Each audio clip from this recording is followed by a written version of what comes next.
Right vowel letter. Vowel letter आपको पता है कितने होते हैं? 5, 1 2 3 4 5। ठीक है, पहला कौन सा होता है हमारे पास?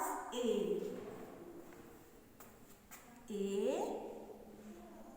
ई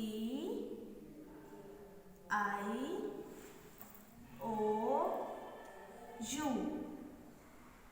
AEIOU, ये देखिए 5 वोवल लेटर होते हैं। ठीक है, उसके बाद हमने करना है math copy work. Math copy work में हमने करना है काउंटिंग इन वर्ड्स। ONE1 करनी है 5 तक। सबसे पहले आपने लिखना है 1, फिर 1 के स्पेलिंग लिखने हैं ONE 1, फिर आपने लिखना है 2, 2 के स्पेलिंग लिखे TWO 2, फिर लिखा है 3, 3 के स्पेलिंग लिखे THREE 3, फिर लिखा है 4, 4 के स्पेलिंग लिखे FOUR 4, फिर हमने लिखा है 5, 5 के स्पेलिंग FIVE 5।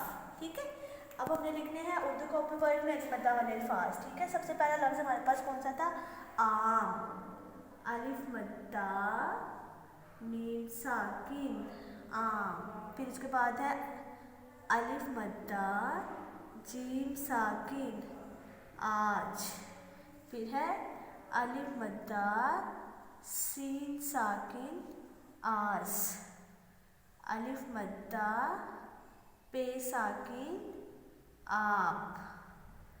फिर है अलिफ मद्दा गाफ साकिन आग। ठीक है, आम, आज, आस, आप, आग। ठीक है, ये हमारा आज का